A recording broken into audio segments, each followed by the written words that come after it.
Howdy friendos, my name is Stuart, and welcome to the movie that became too much a meme for this channel to ignore, and that is the fantastic disaster piece, Morbius.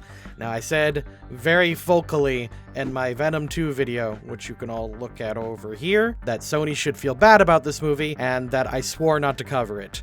And I stand by the fact that it's still a bad movie. It's short, and that's all I can say that's good about it.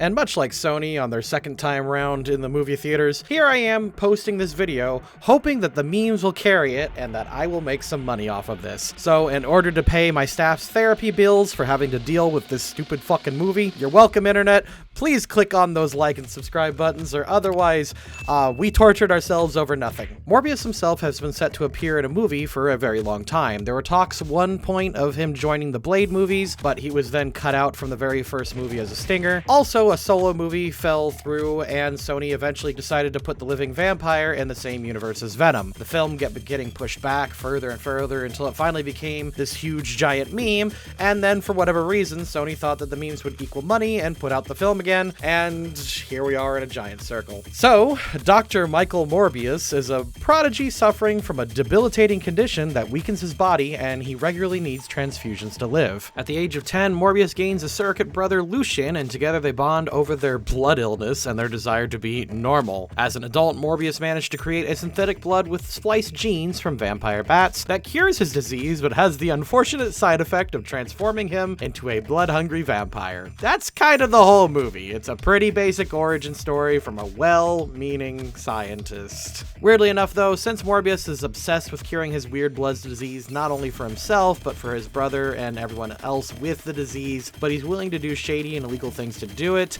I think I'm gonna have to label him as chaotic good to start the film. I mean, I have my own theories as to why Morbius bombed so hard, but, you know, be sure to stick around for the end if you want that. But with that out of the way, let's go. However, before we go, did you know that you can watch the next 3 alignment videos ahead of schedule by becoming a channel member, a patron, or a Twitch subscriber? Whichever one is most convenient for you, you can just go ahead and do that. Becoming any of these premium members gives you access to the next 3 alignment videos on your select platform and gives you a spot at the end credits of our alignment videos and gaming videos. Each membership also gives you access to another unique set of benefits. YouTube Premium gives you access to stickers and emojis not available anywhere else, and sometimes a 4th bonus alignment video. Patreon gives you access to monthly wallpapers, lore packets, and access to the uncut archive of our D&D campaigns.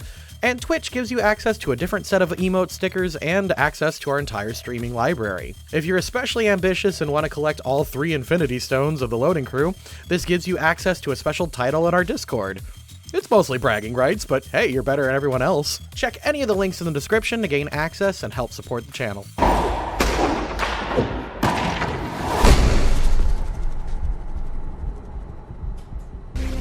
Set the trap at the mouth of the cave, please. Dr. Michael Morbius goes to conduct his research and collect bats. He ignores his experts' opinions to come here near nightfall, but pays the men for taking him there. Despite this being a secret project that wouldn't be sanctioned by Horizon Labs, this is weirdly chaotic good since he's doing this to cure the blood disease.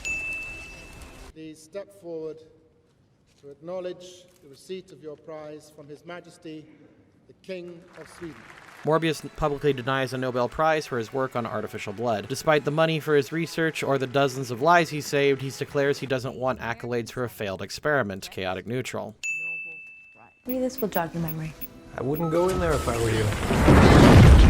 After his love interest, and despite all the signs on display, there's absolutely zero chemistry here, catches evidence of his unethical experiments and bat collection, Morbius turns it around on her and says that she had plausible deniability before experimenting in front of her. He insists that it's to save people like himself and Milo, chaotic neutral. We have to induce a coma before she has a stroke.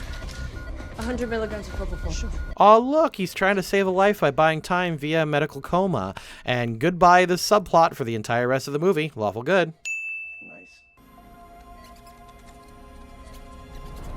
When one of Morbius' experiments shows promise, he quickly rushes over to tell Milo and ask for financial help. He makes it clear that it's unethical, highly dangerous, and to cover everyone's ass, it will be in international waters with mercenaries. I know the argument for lawful good could be stated here since he goes to international waters, but I think the unethical part overrules international loopholes. You feel me? Chaotic good. This better not be my last one.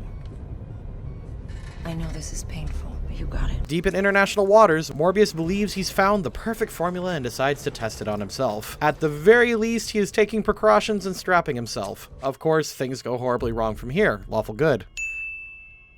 Michael.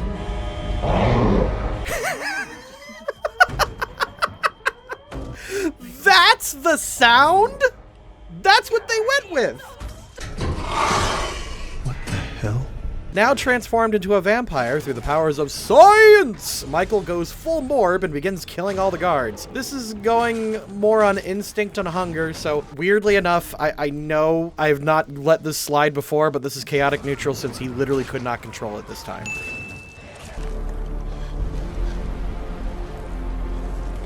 Waking up from his blood rage, Morbius discovers the carnage he unleashed. Horrified by what he's become, he calls for an SOS to save Martine, grab the samples, and flees. Chaotic good.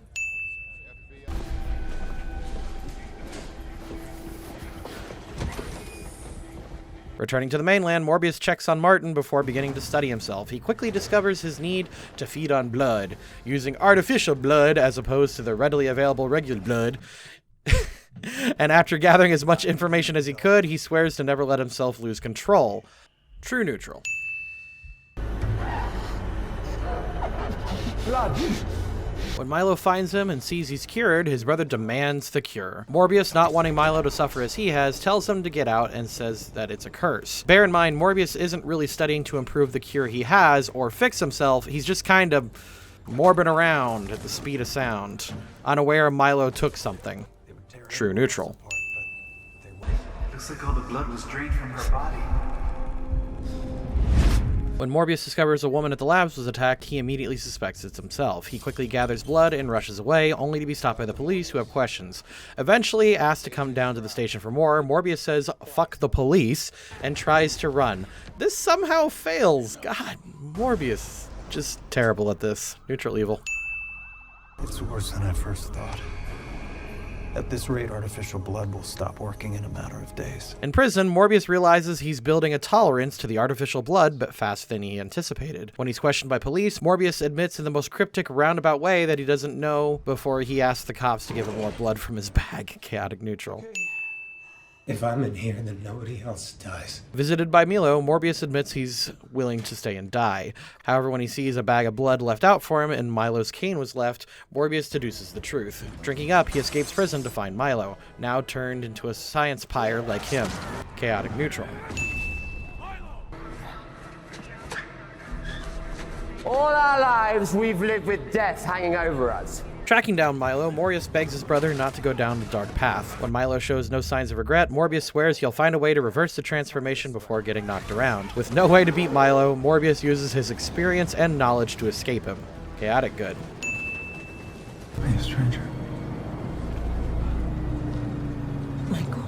With no options, Morbius asks Martine to help him take down Milo. He tells her the whole truth and begins work right away with her.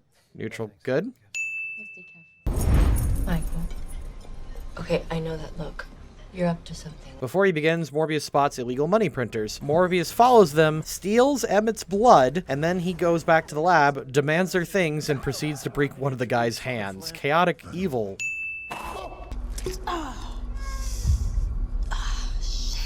With Martine moving her things in, Morbius resists the urge to feast. Apparently that's good enough for Martine to begin making out with him. With Martine's help, Morbius creates 2 antibodies that will kill himself and Milo, giving one to Martine.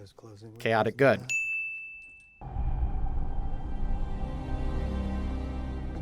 Receiving a call from his old caretaker, Morbius rushes out and learns it's a trap. Martine dies, with Milo ready with the final battle. Morbius then drinks her blood to power up.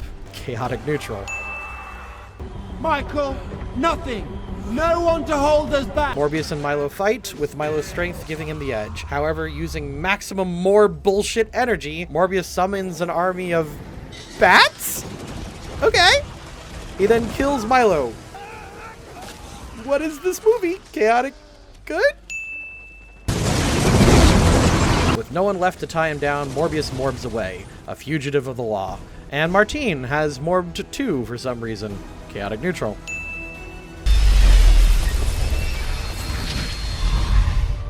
Hey, During a much better movie, check back in December, Sony decides to try to bring in a better villain into the universe. As Morbius morbs into the desert, where he then meets Andrian Toomes, needing an ally, Morbius agrees to join his team. Lawful neutral for Morbius and chaotic stupid for Sony.